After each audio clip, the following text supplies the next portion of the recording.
ये कोई साधारण खबर नहीं है, ये उस पूरी वैश्विक उथल पुथल का दस्तावेज है जिसमें आज की दुनिया दांव पर लगी हुई है। और अगर आप इसे एक साथ पूरे संदर्भ में नहीं समझेंगे तो सच्चाई अधूरी रह जाएगी। इसलिए ध्यान से सुनिए और अंत तक बने रहिए, क्योंकि यहाँ बात सिर्फ लेबनान के दक्षिणी इलाकों में इजरायली सेना द्वारा किए गए ताज़ा विध्वंस की नहीं है। ये कहानी शुरू होती है मंगलवार की सुबह से, जब इजरायली कब्जा सेनाओं ने कथित युद्ध विराम को धता बताते हुए लेबनान के मारजून जिले के अल उदैसेह और अल ख़याम कस्बों में घरों को जमींदोस्त कर दिया। ये वो इलाके हैं जो पहले ही दशकों से तनाव, गोलाबारी और डर के साए में जी रहे हैं।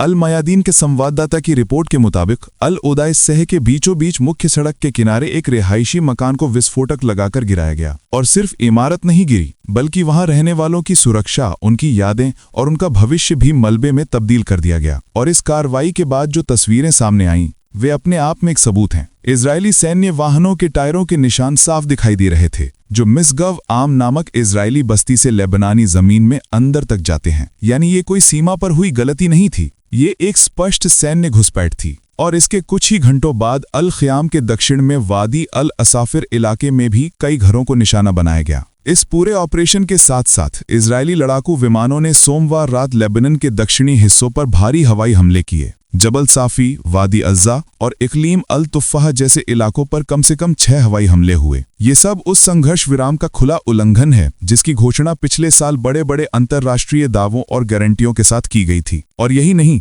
ये उल्लंघन ऐसे समय में हुआ जब संयुक्त राष्ट्र सुरक्षा परिषद के मौजूदा अध्यक्ष स्लोवेनिया के राजदूत सैमुअल ज़ोबोगर खुद बेरूत में मौजूद थे और लेबनान की क्षेत्रीय अखंडता और स्थिरता के प्रति समर्थन दोहरा रहे थे। उन्होंने सुरक्षा परिषद के प्रतिनिधि मंडल के साथ कहा कि यूएन प्रस्ताव 1701 को पूरी तरह लागू करना अनिवार्य है, जो लेबनान और इजराइल के बीच शत्रुता समाप्त करने की बात करता है। लेकिन जमीनी हकीकत यह है कि प्रस्ताव कागजों में जिंदा है और बम जमीन पर गिर रहे हैं। इसी बीच लेबनान के राष्ट्रपति जोसेफ आउन ने भी सुरक्षा परिषद से साफ शब्दों में कहा कि इजराइल को 2024 के युद्ध विराम समझौते का पालन करने के लिए मजबूर किया जाए और लेबनानी सेना को और समर्थन दिया जाए। लेकिन सवाल यह है कि जब अंतर्राष्ट्रीय बयानबाजी और वास्तविक कार्रवाई के बीच इतना बड़ा फासला हो, तो भरोसा किस पर किया जाए। और इसी पूरे क्षेत्रीय संकट की पृष्ठभूमि में एक और सच्चाई सामने आती है जो और भी भयावह है, और वो है पत्रकारों की स्थिति। रिपोर्टर्स विदाउट बॉर्डर्स यानी आरएसएफ की ताज़ा रिपोर्ट के मुताबिक लगातार तीसरे साल इजराइल दुनिया में पत्रकारों की हत्या के मामले में सबसे ऊपर है। सिर्फ इस साल गाजा में 29 पत्रकार इजरायली हमलों में मारे गए और एएफपी के अनुसार 2025 में दुनिया भर में 67 पत्रकारों की हत्या हुई, जिनमें से 43% इजरायली हमलों का शिकार बने।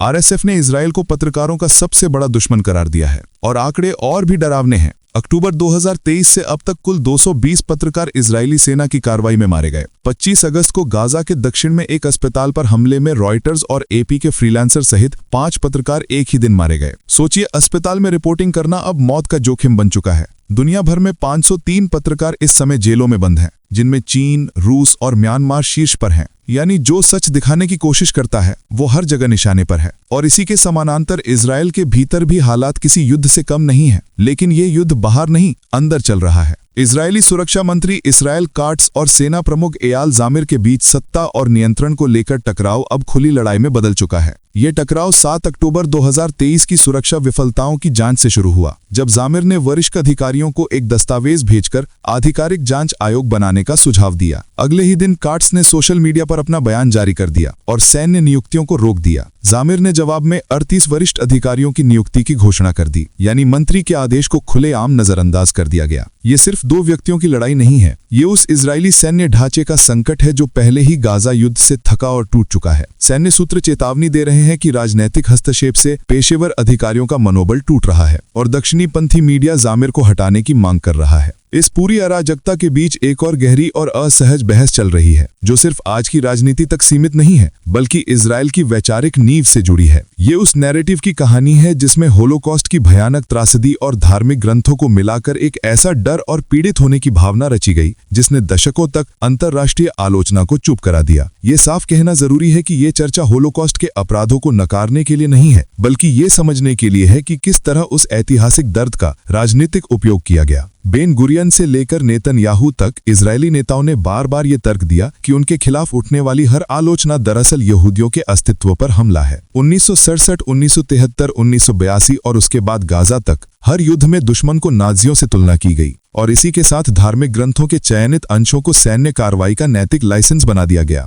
ड्यूट्रोनोमी से लेकर अमालेक की कथाओं तक सैनिकों और बसने वालों को ये सिखाया गया कि भूमि पर कब्जा एक दैवीय कर्तव्य है और यही वैचारिक ढांचा आज भी गाजा में जारी है, जहां रब्बाई खुले आम बच्चों और महिलाओं को भविष्य का खतरा बताकर हिंसा को जायज ठहराते हैं। ये सब उस मानसिक संरचना का हिस्सा है जिसे डर, धर्म और इतिहास से गढ़ा गया है और यही कारण है कि वैश्विक प्रतिक्रिया बार बार कमजोर पड़ती है और इसी बीच दुनिया के दूसरे हिस्से भी आग में झुलस रहे हैं। यूक्रेन के राष्ट्रपति वोलोडिमीर ज़ेलेंस्की ने साफ कह दिया है कि वो रूस को कोई जमीन नहीं देंगे, न कानूनी रूप से न नैतिक रूप से, और इसीलिए अमेरिका को एक संशोधित शांति प्रस्ताव भेजने की तैयारी की जा रही है। उन्होंने लंदन में ब्रिटेन, फ्रांस और जर्मनी के नेताओं से मुलाकात की और मजबूत सुरक्षा गारंटी की दोहराई की, जबकि दूसरी ओर ट्रंप ने ज़ेलेंस्की को शांति में सबसे बड़ी बाधा बताया और रूस के साथ अमेरिकी बातचीत को सकारात्मक करार दिया। और जैसे ये सब कम था, अमेरिका और मेक्सिको के बीच पानी को लेकर तनाव भी चरम पर है। ट्रंप ने आरोप लगाया कि मेक्सिको दशकों पुराने जल समझौते का उल्लंघन कर रहा है और टेक्सास के किसानों को नुकसान हो रहा है। उन्होंने 31 दिसंबर तक 7 लाख एकड़ फुट पानी छोड़ने की चेतावनी दी और नहीं करने पर 5% टैरिफ लगाने की धमकी दी। यानी दुनिया के हर मोर्चे पर टकराव, धमकी और अविश्वास का माहौल है। और इन तमाम खबरों को एक साथ देखने पर जो तस्वीर उभरती है